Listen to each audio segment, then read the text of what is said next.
High school Hindi विषय के अंतर्गत रस और अलंकारों के संदर्भ में आपको बताना है। हाई स्कूल में 2 रसों का अध्ययन किया जाता है। पहला है हास्य रस और दूसरा है करुण रस। हास्य रस के संदर्भ में उसकी परिभाषा है किसी की आकृति, वेशभूषा, चेष्टा आदि को देखकर जो हृदय में विनोद भाव जागृत होता है उसे हास्य रस कहते हैं। इसका स्थायी भाव हास है। उदाहरण,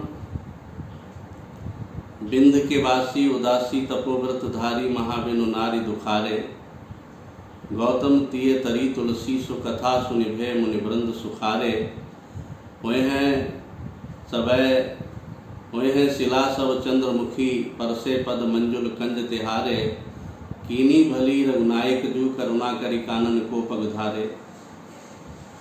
इसमें विनोद भाव से तुलसीदास जी ने बिंद पर रहने वाले जो तपस्या करने वाले ऋषि मुनि हैं वो बिना नारी के रह रहे हैं, उनके दुख के संदर्भ में वो उन्होंने हास्य विनोद की बात कही है।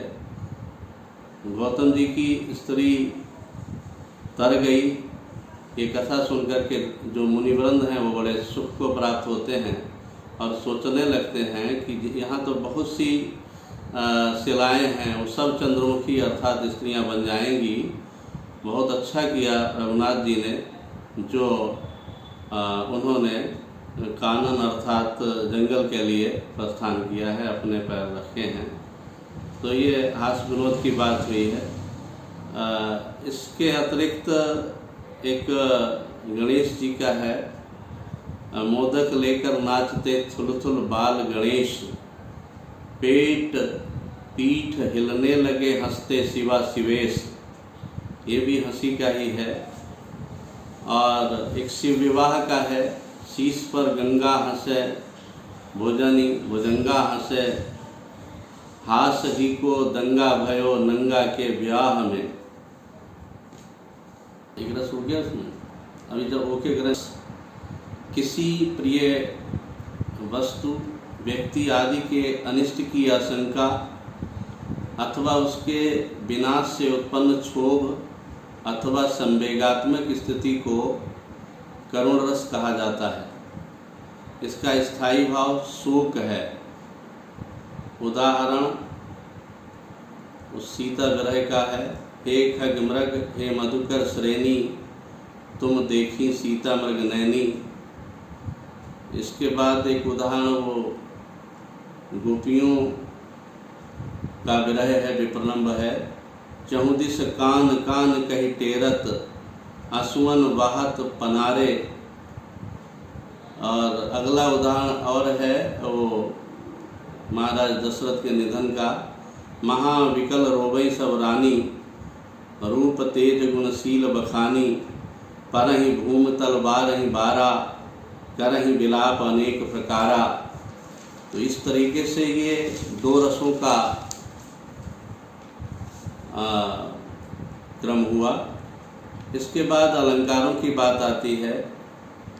हाई स्कूल के पाठ्यक्रम में 3 अलंकार हैं, उपमा अलंकार, रूपक अलंकार और उत्प्रेक्षा अलंकार। उपमा अलंकार जहाँ पर किसी व्यक्ति, वस्तु,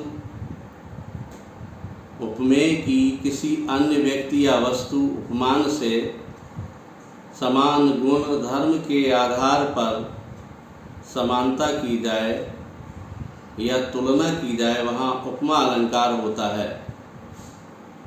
उदाहरण, मुख मयंक सम मंजु मनोहर, पीपर पात सरिस मन डोला। रूपक अलंकार, जहाँ उपमेय पर उपमान का भेद रहित आरोप होता है वहाँ रूपक अलंकार होता है। उदाहरण, चरण कमल बंदो हरिराय। दूसरा उदाहरण, बीती विभावरी जागरी, अंबर पनघट में डुबो रही, ताराघट ऊषा नागरी। उत्प्रेक्षा अलंकार, जहाँ उपमेय में उपमान की संभावना हो वहाँ उत्प्रेक्षा अलंकार होता है। इसमें प्रायः मनु, मनहु, मानो, जनु, जानहु, जानो आदि शब्द आते हैं। उदाहरण, सोहत ओढ़े पीतपट, श्याम सलौने गात, मनोह शीलमणि शैल पर, नीलमणि शैल पर आतप पर्यो प्रभात। या और उदाहरण है, देख रूप लोचन ललचाने, हर्षे जनु निज निधि पहचाने।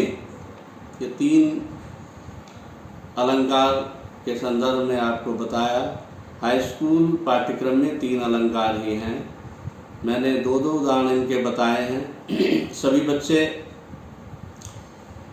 4-4 रसों के उदाहरण और 4-4 अलंकारों के उदाहरण लिख करके ग्रुप में डालेंगे। ये उनका गृह कार्य होगा। धन्यवाद।